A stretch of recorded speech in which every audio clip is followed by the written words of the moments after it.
Hello, welcome to the living room where we're learning how to live healthy, even though we're living in a toxic world.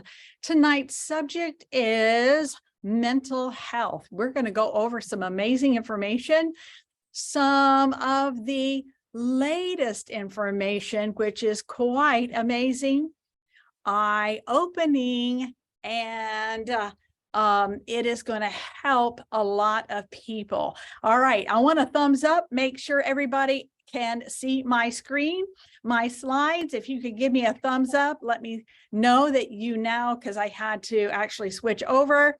So make sure we can see the slides. Do I have a thumbs up? No, you cannot see the slides.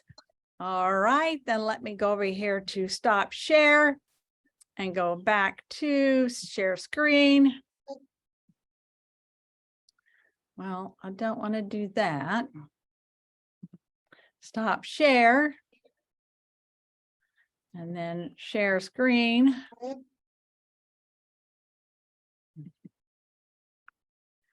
Well, let's see here. Okay. Okay, we're emitting another one. Welcome, Denisha. We're going to go up here to stop share. Go here to enlarge the screen. Go back up here to share screen.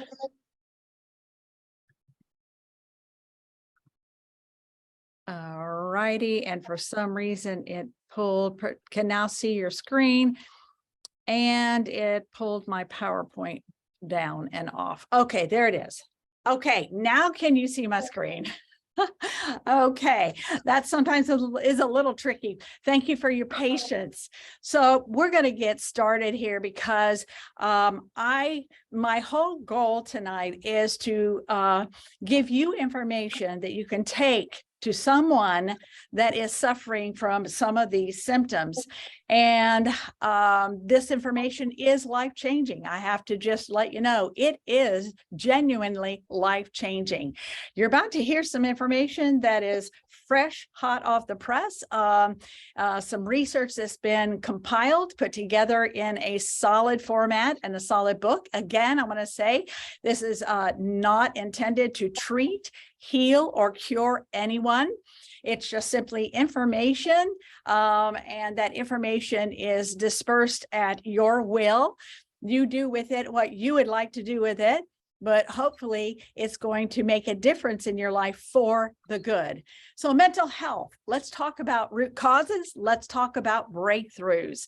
Mental health can be termed in many different terms, but my information, that the core of my information that I received is from a brand new book released called Brain Energy by Dr. Christopher Palmer, MD. He's a neuroscientist from Harvard University, and he has compiled some amazing research on what we can do to help our loved ones and ourselves that are suffering from mental health issues.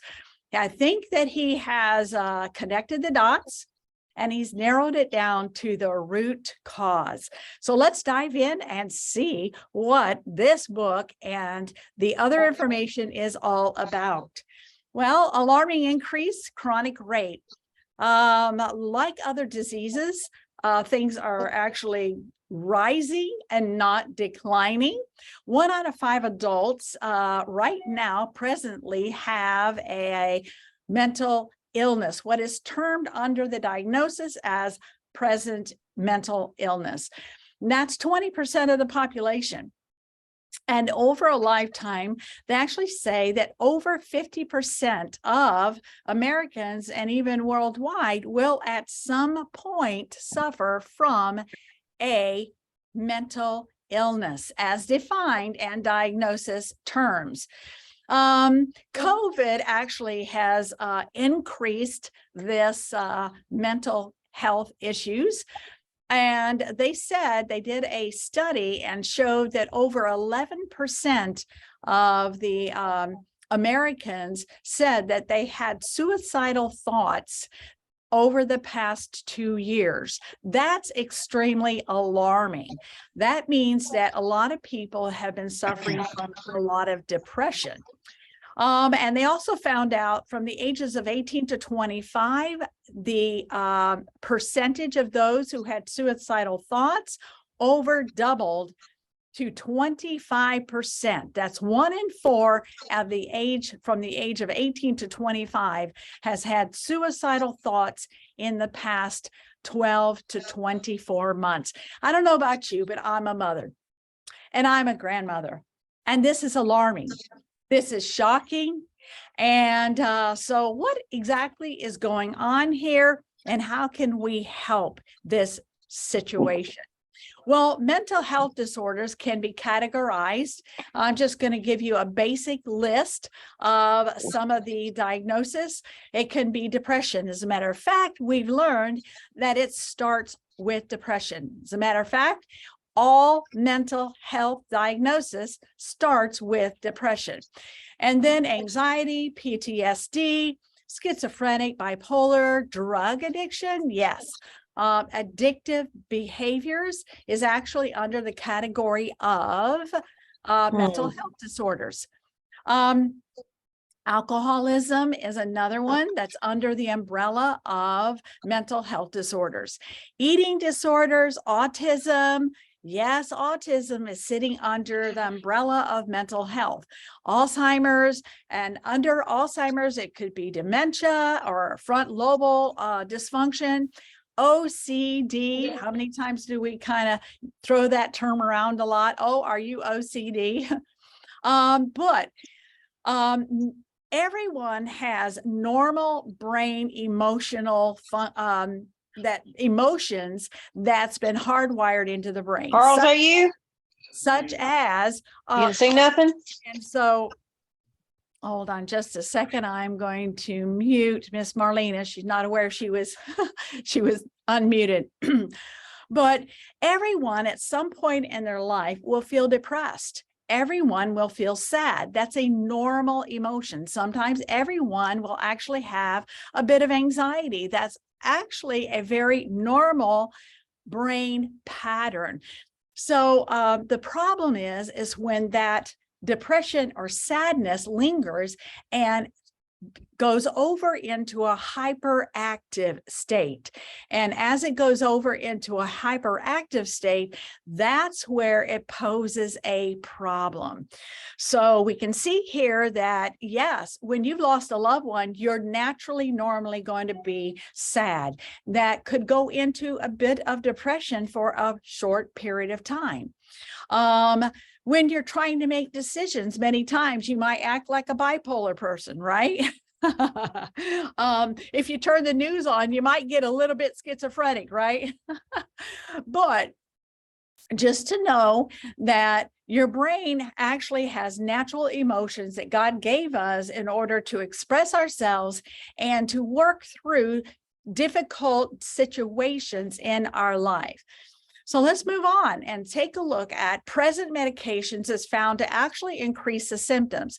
So what does the medical do for mental health illness? All they know to do is special, maybe cognitive training techniques or medication. They have now realized, the research is in, that mental health medication does not work. 90% of the time was the statistics that came through with how effective are mental health medications.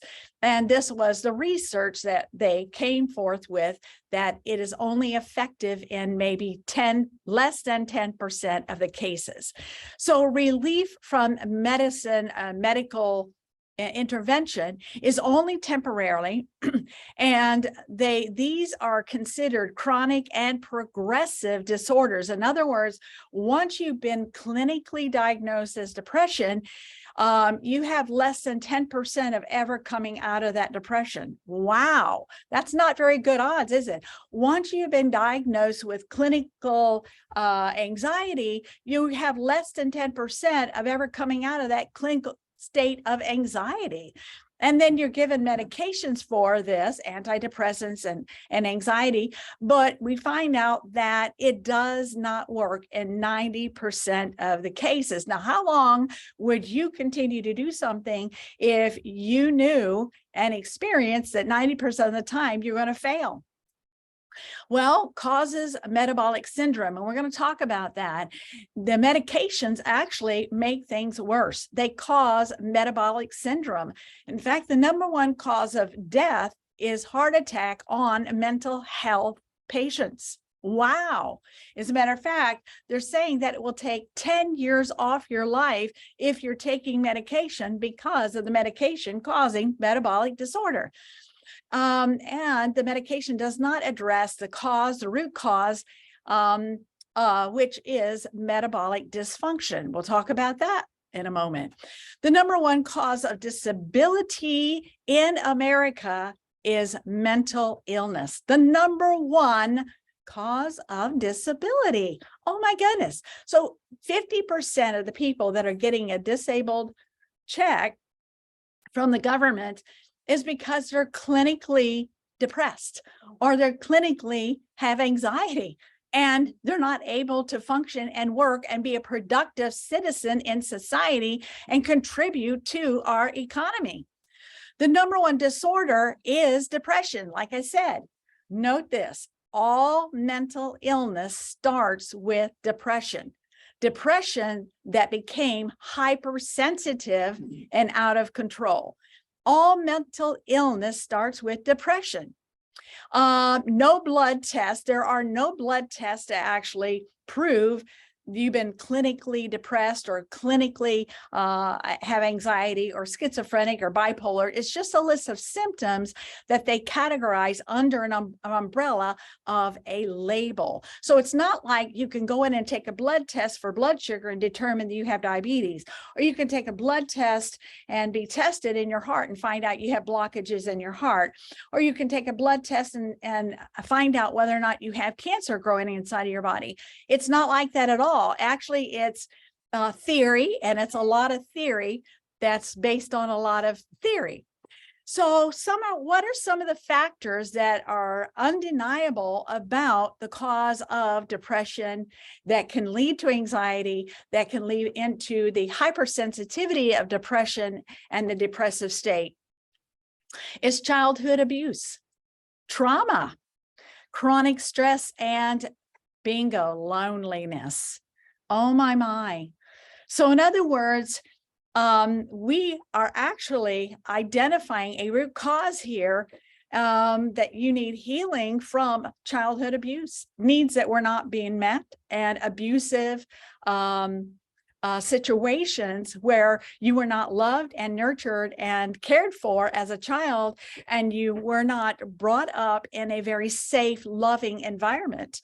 Child abuse. How about trauma? Something that happened that was, I'm sure, out of many people's control. And it could be anything from being involved in a car accident, or being involved in a kidnapping, or being involved in a situation where it's totally out of your control. How about chronic stress, where you can be in a situation where every single day you don't get any relief from the stress. How are you going to pay the bills? How are you going to get food for your children? How are you going to put a roof over your head? Things like that are the number one causes, by the way. Financial needs are the number one causes of chronic stress, especially in marriages. And then loneliness. We have a chronic plague of loneliness.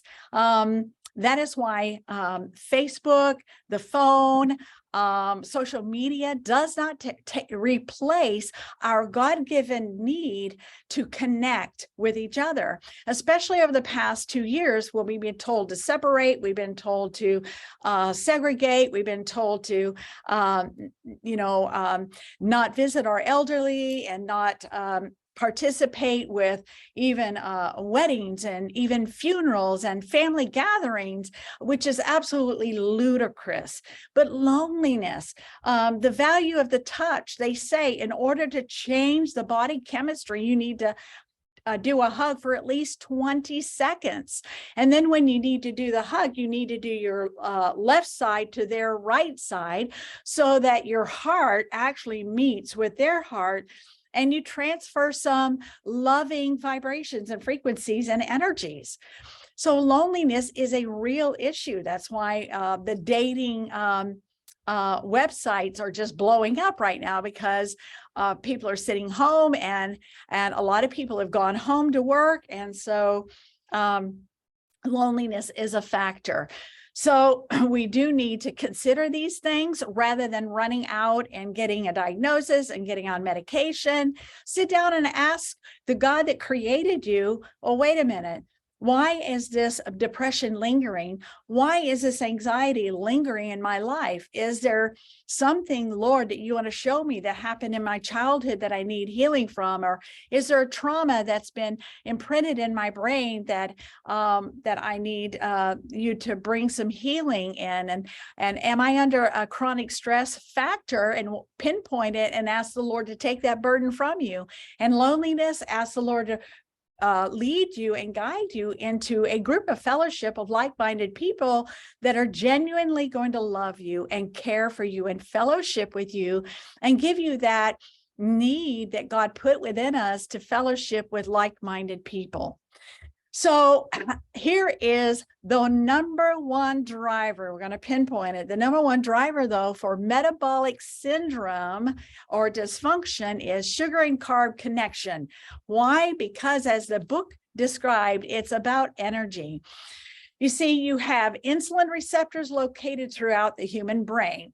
And so sugar and carbs actually upset the imbalance of insulin to glucose in the body. They play a profound role in brain function. Insulin does. Insulin plays a more complicated role in the brain than it does in the body. It serves as a neurotransmitter and directly influences the metabolism of the cell, including the function of the mitochondria. And we're going to zero in on that in just a moment. But all mental disorders, there is a strong connection to the brain's inability to use glucose as an energy source. This includes insulin signaling. It is clear that these parts of the brain are not getting enough energy. And it's the same parts of the brain that have abnormalities in insulin signaling. Now, all that means is your brain is having a hard time receiving insulin and opening the cells to receive glucose as brain energy. So it's all about who controls the energy and what energy source that we are grabbing and putting in our body in order for our brain to have energy. What you eat plays a profound role in all of these processes. So let's dive a little bit deeper. More electrical impulses are generated in one day by a single human brain than all the cell phones in the world. So I'm going to give you a little perspective on how important it is that the brain has got to have energy, not a little bit, but have the right amount to actually light up where you need to light up and be able to turn off the inflammatory response that needs to be turned off, turn on the inflammatory response, and regulate those responses. When awake, the human brain produces enough electricity to power a small light bulb. Wow. So it's all about what controls the energy. Wow. Who controls the energy supply?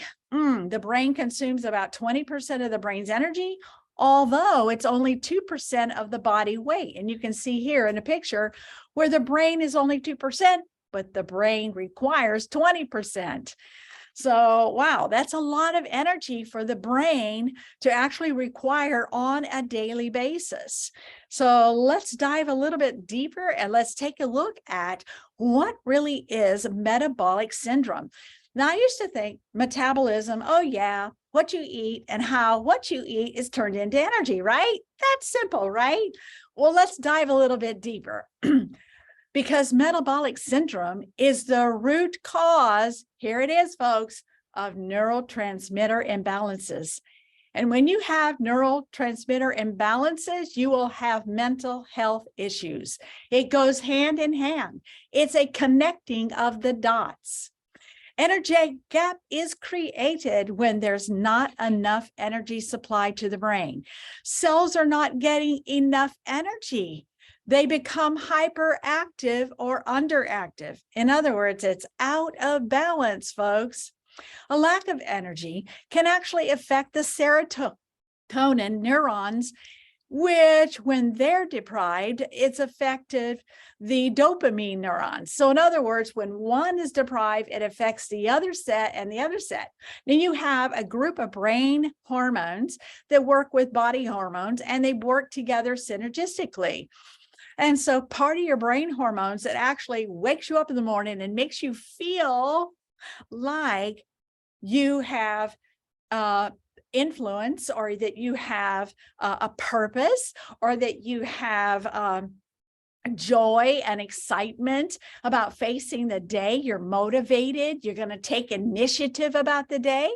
That's because you have a sufficient amount of serotonin flowing around, a sufficient amount of dopamine running around that your brain is producing.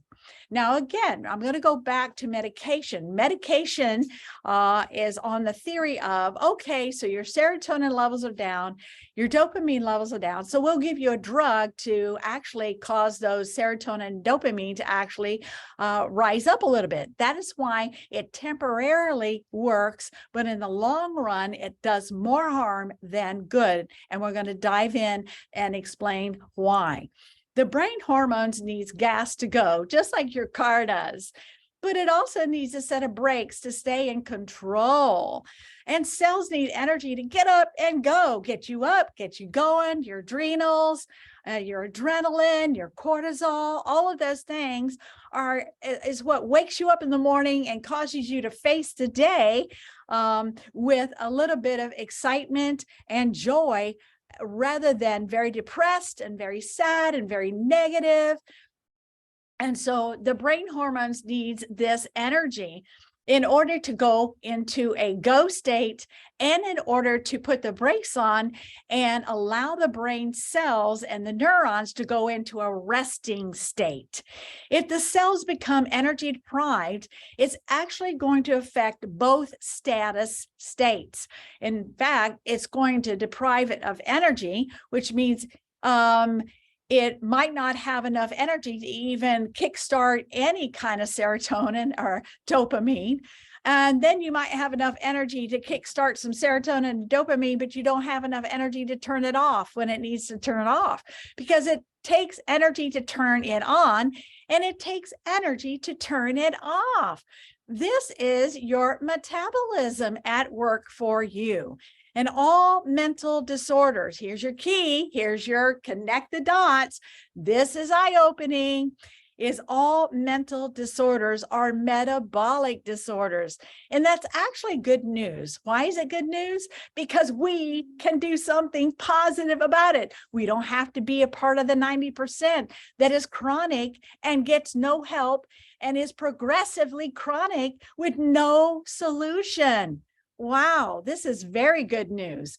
So these are the happy brain chemicals. The oxytocin plays with a pet. You get that. This is why a lot of elderly people have pets. They playing with a baby actually releases oxytocin. When a mother gives birth to a baby, you're supposed to have skin-to-skin contact for several minutes in order to transfer that chemical of oxytocin to the baby. Holding hands releases oxytocin. That's that, helping with the area of loneliness. A hug, we talked about a 20-second hug transfers this oxytocin to the next person that can feel genuine love. And then your endorphins kick in when you're under high stress, when you need a little bit of pain relief, burden relief. And doesn't the Bible talk about laughter is like a medicine? Well, when you laugh, you actually release release endorphins. Aromatherapy, filling your house with lavender, filling your house with different aromas. And I'm not talking about dryer sheets, folks, or those little plug-ins. Get rid of the dryer sheets, get rid of the plug-ins. No dryer sheets and no plug-ins, please. Genuine oils that emit a good, healthy aroma. Watch a comedy show, have some fun sometimes. And after I've had a heavy, hard day, I'll turn on some crazy laughter on the internet for about 10 or 15 minutes, and I'll just start laughing. Dark chocolate actually can release some of these endorphins. That's why they say there's a medicinal effect to dark chocolate.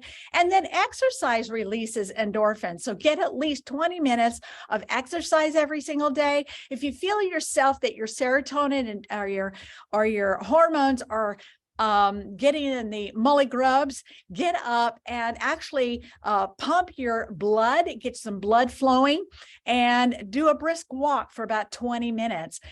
Breathe some fresh air, get outside, look at the horizon. I share that quite often because it does release hormones in the body.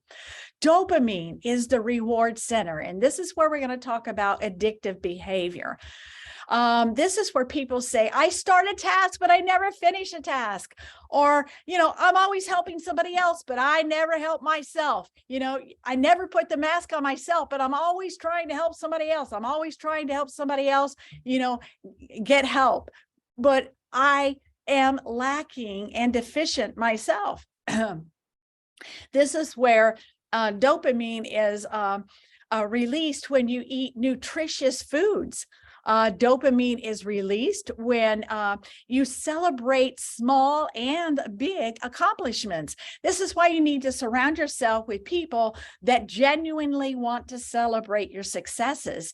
And they'll genuinely celebrate your successes, whether they're small or whether they're big. It doesn't matter. They genuinely love you, and they're excited about your growth. They're excited about you doing something or making a positive impact for yourself and for others. So this is where dopamine, again, that's the major hormone that happens with your reward cycle. We're going to get into more of that in a moment. And then here comes your serotonin. And your serotonin is all about your mood. Are you in a good mood? Are you in a bad mood? Are you in a sassy mood? Are you in a sad mood? What kind of mood are you in? Are you in a cranky mood? Well, these are the things that if someone's always in a cranky mood and somebody's always in a negative mood, I guarantee you their serotonin levels is not in tune anymore. And so something that's going to help you with serotonin levels is go out and get some vitamin D. Take a walk in some sunshine and get some direct sunlight. Again, running, jogging, cardiovascular type exercise.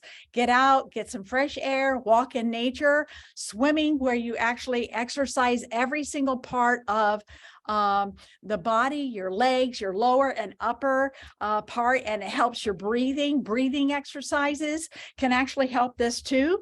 Meditation, and I like to say praying, giving God your problems and situation and trusting him, or taking some scripture verses and just speaking them out loud over yourself, and saying things like, I can do all things through Christ, which strengthens me, and he is strengthening me right now in this situation. So these are some of the things that we can do to help release naturally and normally some of these brain hormones that affect mental health. So metabolic disorder. If your brain cells aren't getting enough energy, because we pinpointed this is the root cause of mental health disorders, you're not going to function properly. Numerous and seemingly diverse mental illnesses, from anxiety to depression to ADHD, to alcoholism actually all have a common pathway in the brain to all those hormones that we just took a look at, especially your dopamine, your reward center. We all have anxiety pathways in our brain. I can tell you right now, I have certain pathways in my brain that are set from childhood behaviors and experiences, traumas, or different situations happen to me that I can recognize, and I go, oh no, I know what that is. So I can step back from the situation. I can separate myself from that brain pathway. Remember in the class I did a couple of weeks ago, and I talked about when somebody's having an anxiety attack, there is no way to turn it off. Once your autonomic nervous system kicks in to an anxiety attack, you are not going to stop it. So what you can do though, is you can recognize that it's only going to last for an average of 10 minutes. So you can say with your brain, start breathing deeply, you only have 10 minutes. And then I am working on reprogramming this pathway of trauma so that I am not going to be triggered like this anymore or many more times. And I can breathe through this. I can get through this without diving into it. And I'm going to say you can get through it without feeding into it by generating more fear and more anxiety. So fear is what feeds anxiety. And so if you can separate yourself and say, you're only going to last 10 minutes, I'm going to breathe through this, and then we're going to get through this, and I'm going to come out on the other side a stronger person. And I'm telling you, it works. So anxiety and stress leach most people due to habits of tension. So in other words, these are habits we develop. Many times we're not aware of these habits because they developed in childhood, and you're familiar with them, and you're not readily, there's usually, that's why a lot of people go to counseling or therapists, because they might help you identify these things. But to me, I just ask the Holy Spirit, because he's your best friend, he's your comforter, and he's your counselor, by the way. And so he will help you. He will show you these things, and he'll show you how to process through them so that you don't grab a hold of fear, you grab a hold of faith, and you understand the biology of it, and you'll come through it and out of it on the other side in stronger faith. So metabolism breakthrough connection. So we've established that mental illness is metabolic disorders. Your metabolism. Let's talk about metabolism. It defines living organisms, actually. So it's not just converting food into energy, but it's the building blocks to maintain and grow new living tissue and cells in your body. And it's also the management of waste products. So it's the entire factory of your life. It's the function, it's the structure of all living cells. It's the status of your cell's condition. Remember, you die one cell at a time. Remember, you were born one cell at a time that divided and multiplied. Remember, you get disease one cell at a time. Remember, you heal one cell at a time. So it's amazing. Yes, God created you to be a bajillion cells, they say 100 trillion cells, but those cells have to maintain like a living organism.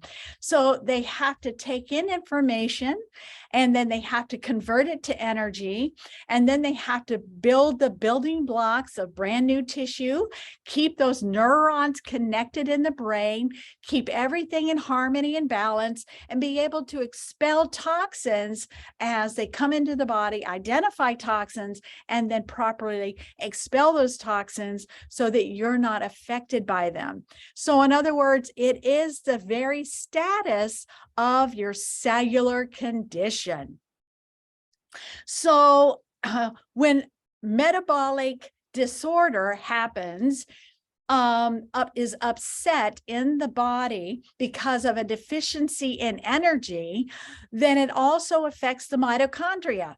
So let's dig a little deeper and see that we're connecting the dots here, and we're seeing that the mitochondria plays a major role in mental health.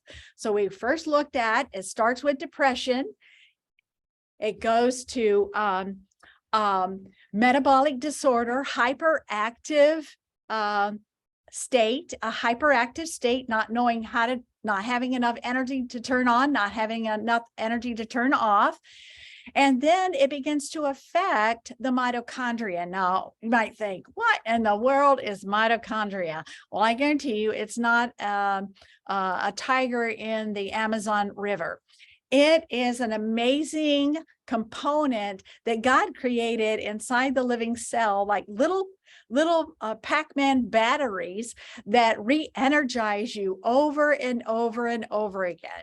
So the state actually of your mitochondria is going to be the state of and condition of your health. Your immune system depends upon your mitochondria. Your mental health depends upon the state of your mitochondria. So they create the battery for the cell, but they don't just create the battery for the cell, they create the entire motherboard for the cells.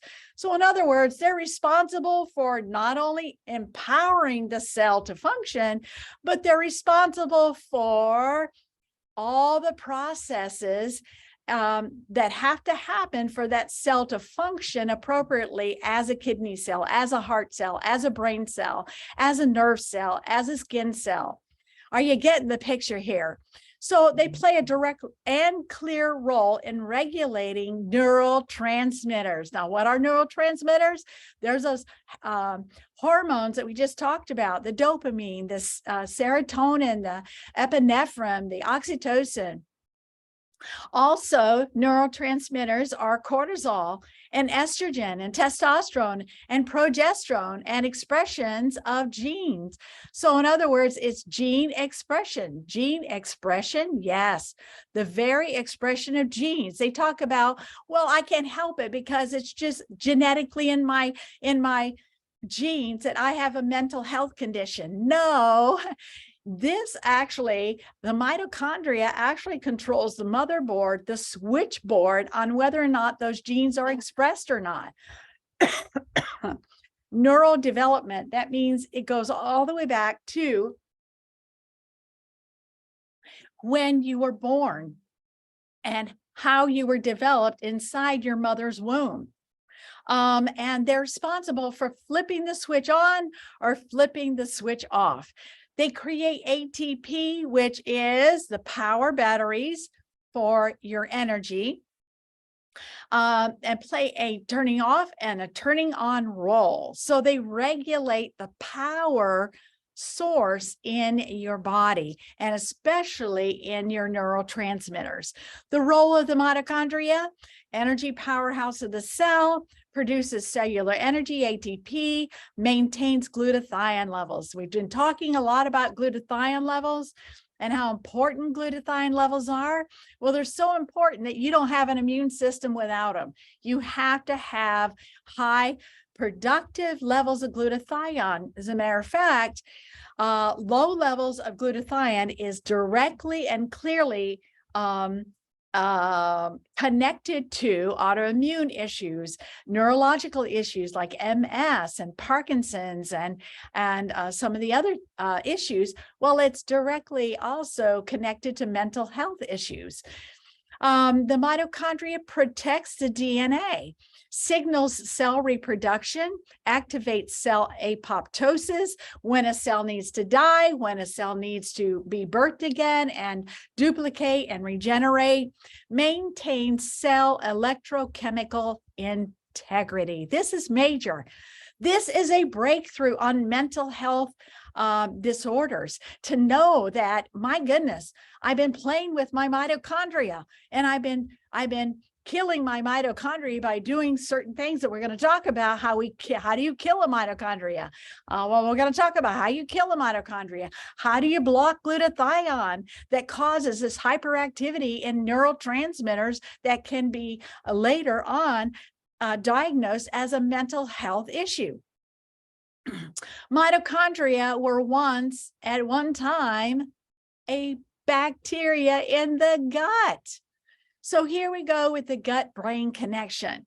Mitochondria were bacteria at one point, communication signaling, sending symbiosis or hostile messages. In other words, they work alongside other colonies of bacteria in harmony, or they can actually fight one another over food and fight one another over who is going to reproduce. It all depends upon what you're feeding, because what you're feeding will grow, right? These messages affect the function of the mitochondria, those cell messaging. PPI, which is proton pump inhibitor medications, which is for acid reflux type of symptoms, kill mitochondria and kill brain cells. This is an article I found. You can snap a picture and go to that article and read that article about that. But we have an overabundance of people that are taking these medications on a daily basis. They were never intended to take over just a very short period of time for a short period of relief, never over long term. This is why I had someone come to me that had been on these medications for a number of years, and the doctor told them, if you don't get off of them, you might as well pick out your home that you're going to be in, because you will have Alzheimer's, because they kill mitochondria, which helps brain signaling, neurotransmitter signaling, and kill brain cells at the same time. So, wow. So let's go ahead and continue on, because the battle to stay in balance is all about who's going to get the energy, who's going to multiply, and who's going to be fed in this gut biome and the gut system in the intestines that's going to speak to the signaling of the brain, the gut-brain connection. The mitochondria, here is a picture of a healthy cell. It produces lots of energy, is excited, but not overexcited. Get the picture? It knows how much energy to exude in order to produce the proper functionality of a neuron. It knows how to diffuse oxidative damage that is happening in the neuron. But an unhealthy cell, in unhealthy mitochondria, to be specific, can produce very little energy and also cannot identify a free radical damage, actually produces more free radical damage. When I was doing this research, I was heartbroken to find out that the number one cause of death in children is a mitochondria dysfunction. I thought it was cancer, but it's not. It's mitochondria dysfunction. So your body is mostly microbials, and mitochondria was once a bacteria. So it knows how to communicate. It depends on the communication of gut bacteria and how we flourish. So I'm hoping that you're making the connection and you're understanding how powerful that this connection really is to mental health conditions.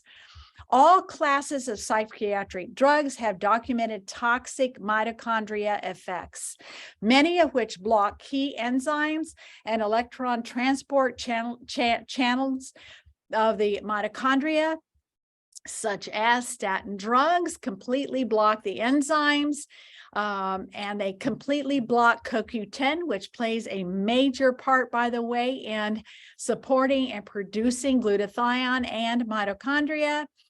Acetaminophen, which is everybody takes some kind of painkiller over the counter, made from acetaminophen, but it blocks and it kills mitochondria function, and it blocks glutathione depleting.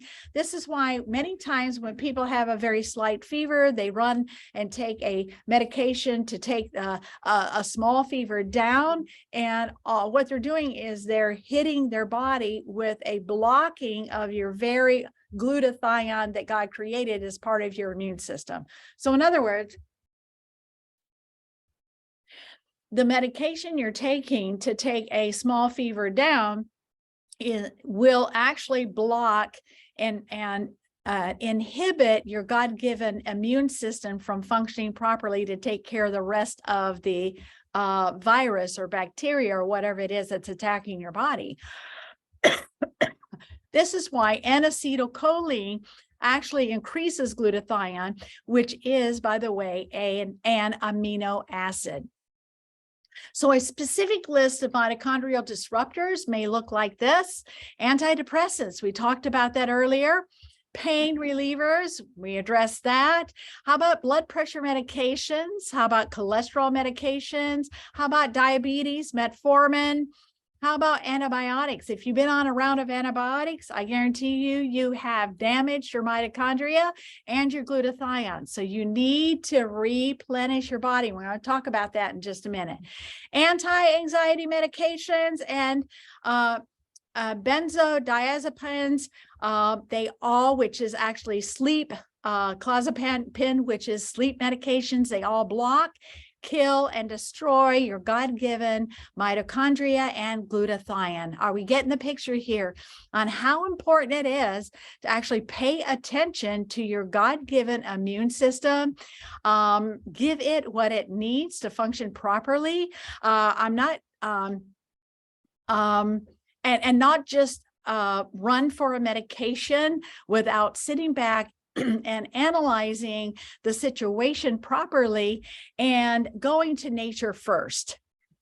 So what's going on in your life? If you are depressed, if you have some anxiety issues, just look around and examine what is really going on in your life. Do you have sleep issues? Are you lonely? Are you consuming too much alcohol? How about cigarettes? Are you smoking cigarettes? Drugs? Are you taking any kind of controlled substances?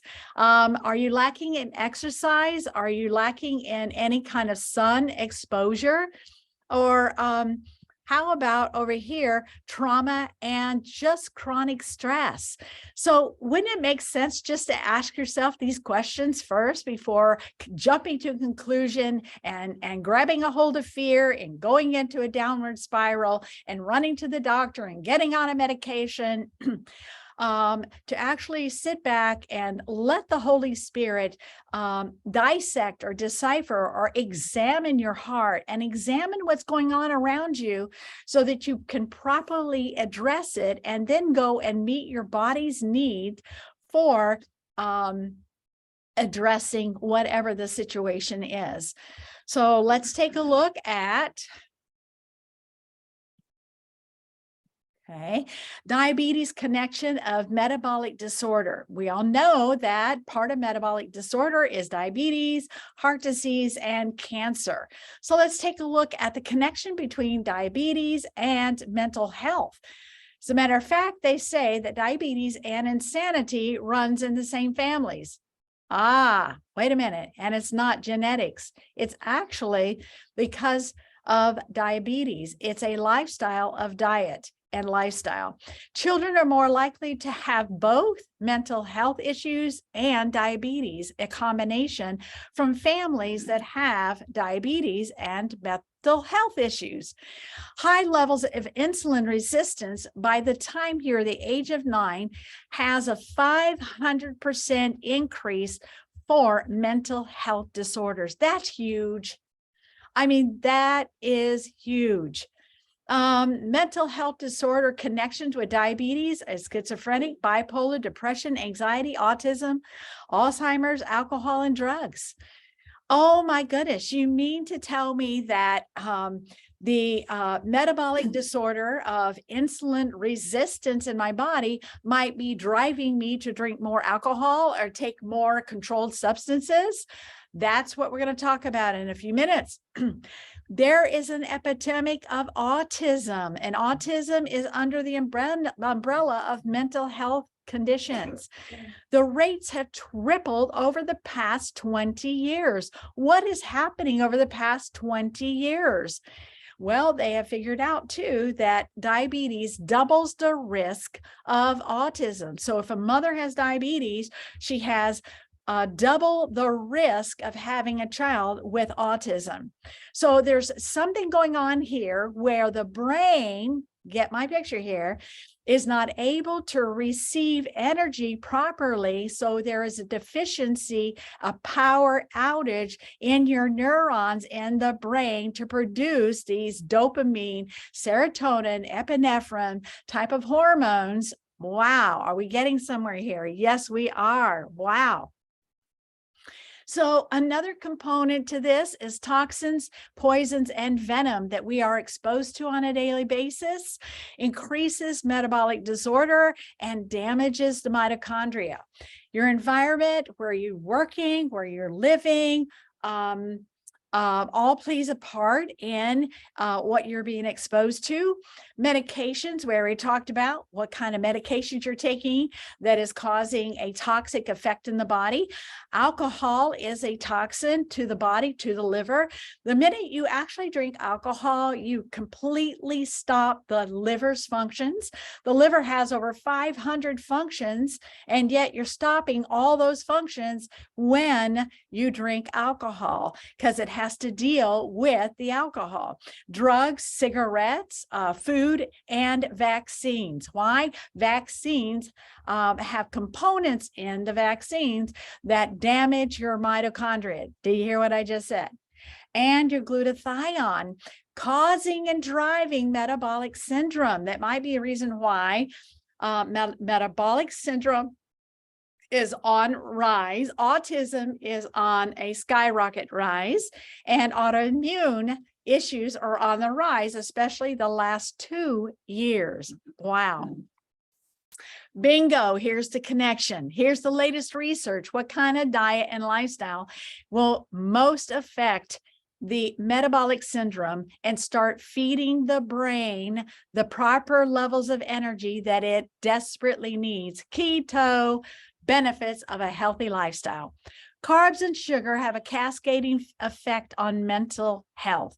So let's take a look at why the keto lifestyle makes such a powerful difference in mental health disorders. The breakthrough actually came with Dr. Nora Volkow, who is the head of the Institute of Drug and Abuse and Alcohol. She did a study with thousands of people who were alcoholics, and she was helping them to wean off of the alcohol. And she took a portion of them and put them on a ketogenic lifestyle.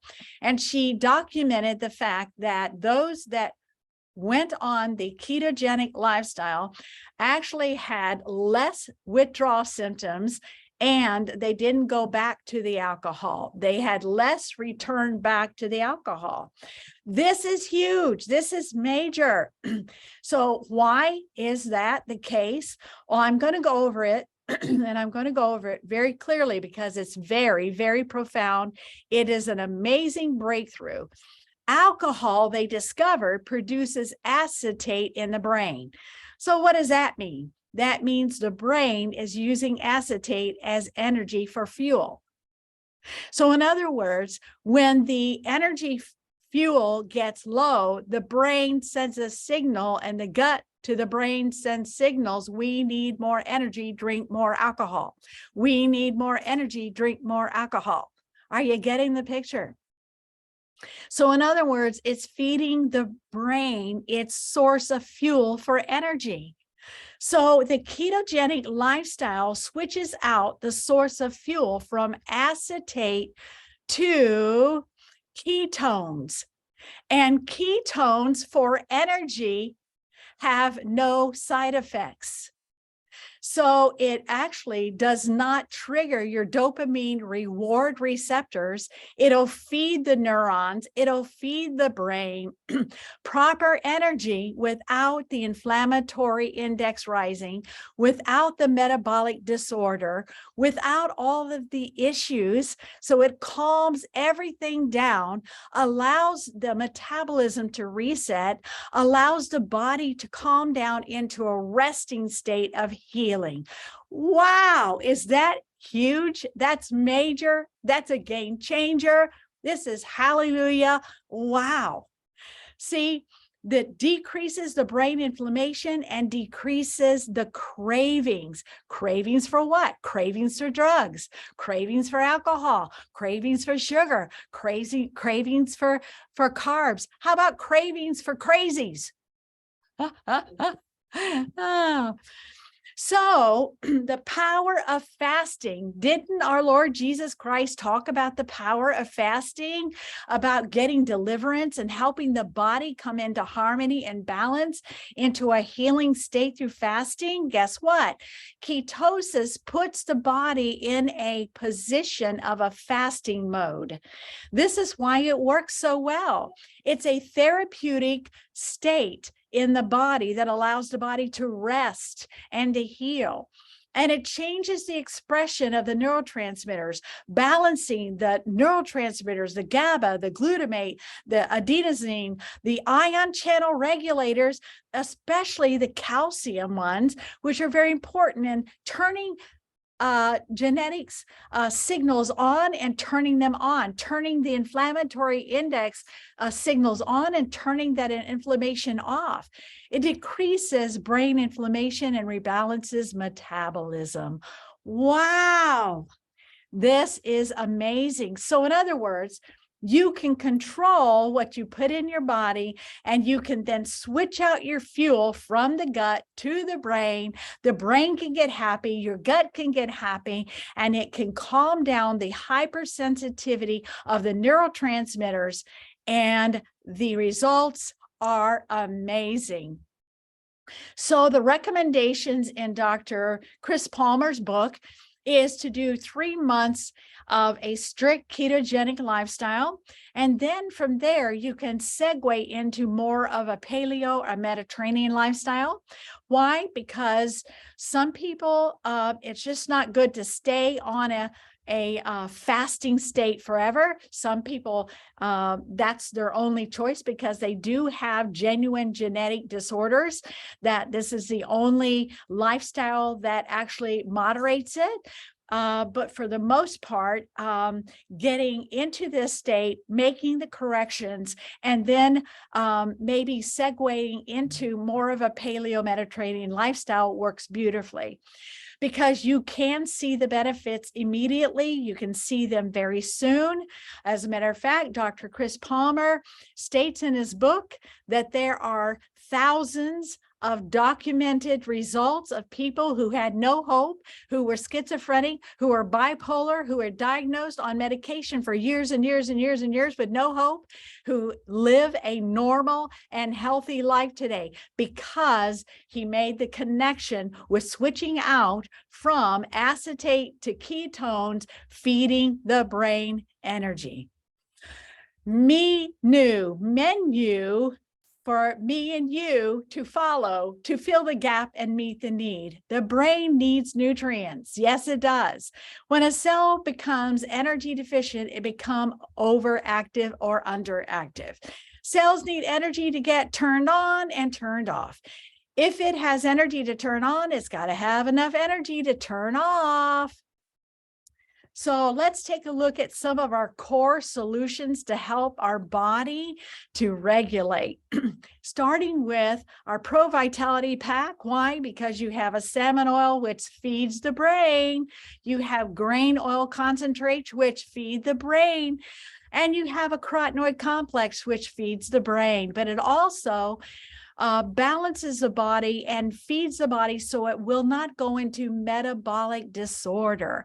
See, these are all the things that are going to put the body into harmony, keep it in a more moderate state so it doesn't go into metabolic disorder.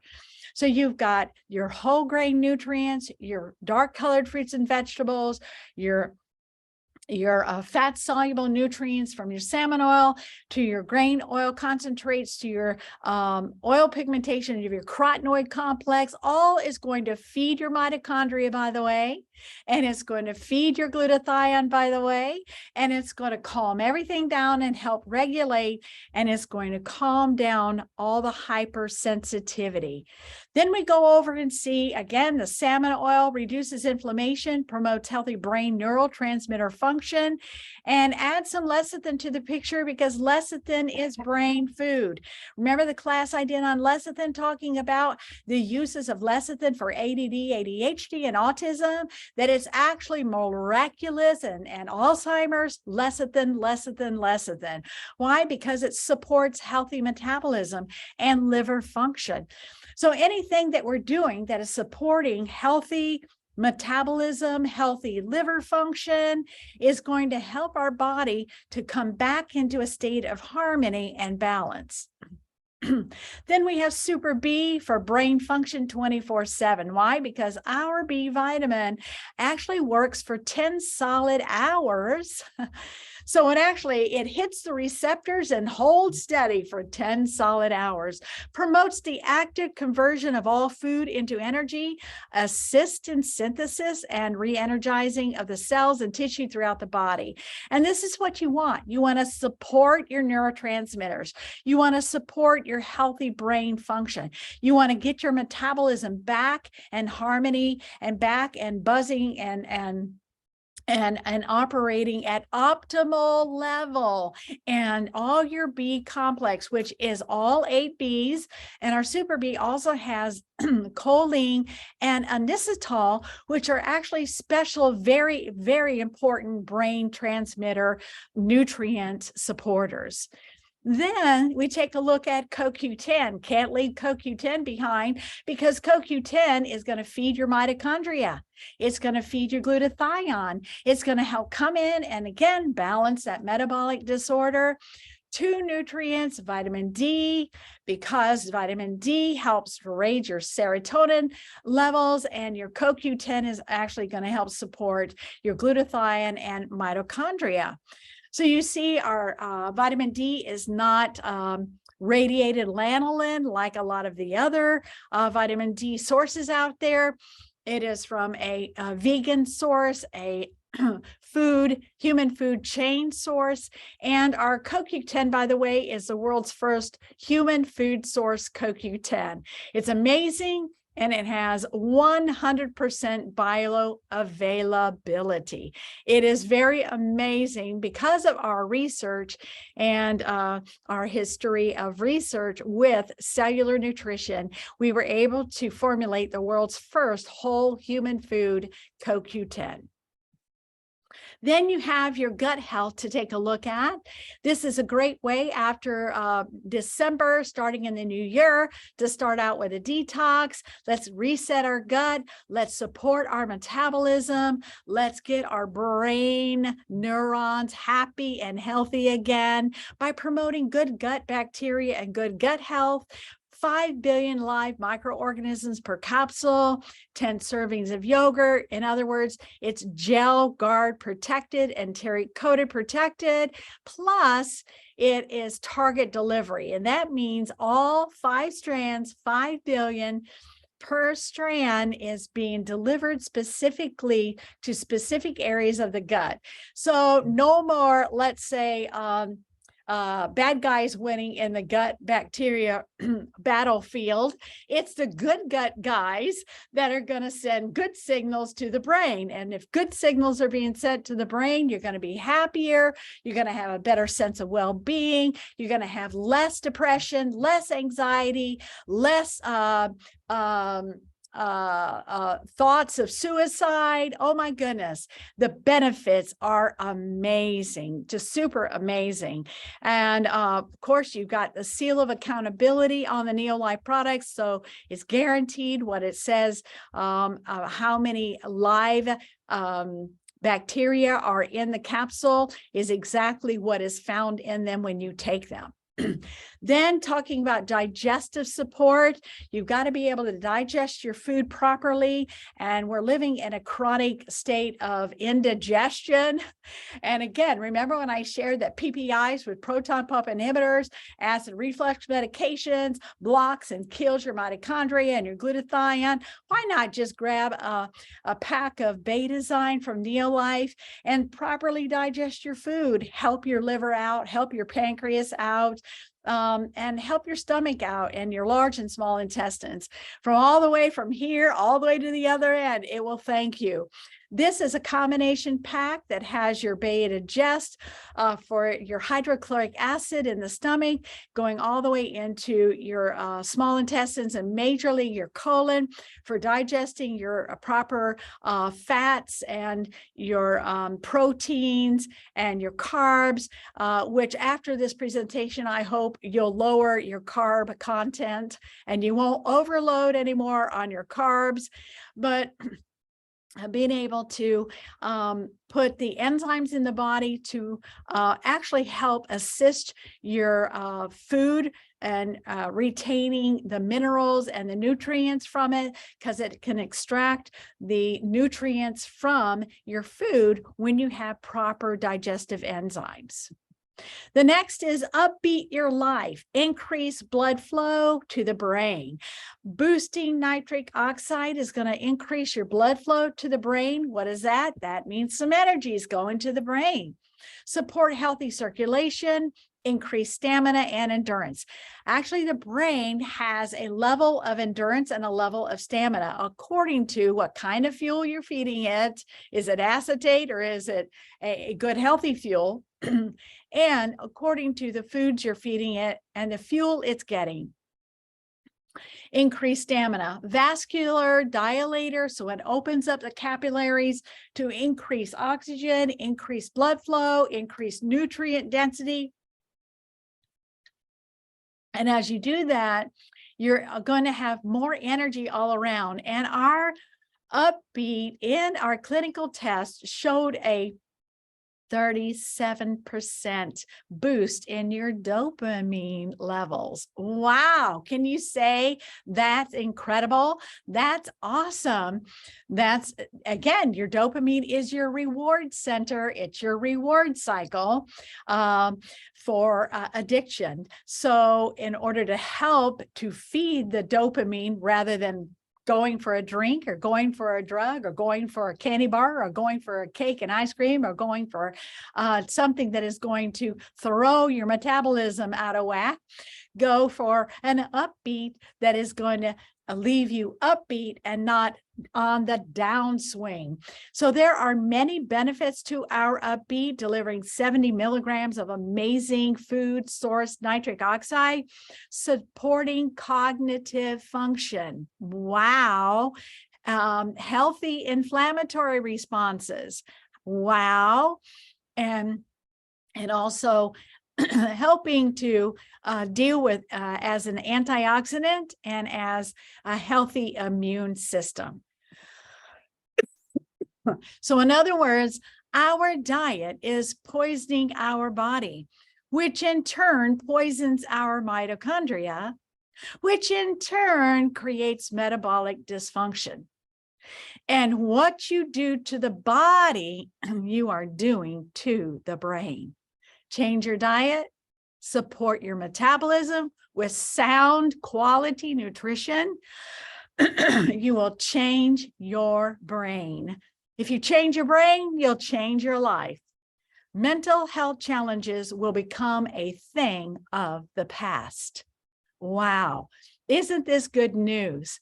This is great news. This is amazing news. And I hope this information has helped you out.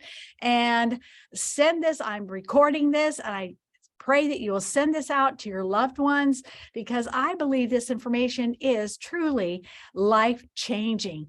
Thank you for joining me. I'm going to stop the recording, get back with the person that shared this information with you, and let's leave the world a happier, healthier place. God bless.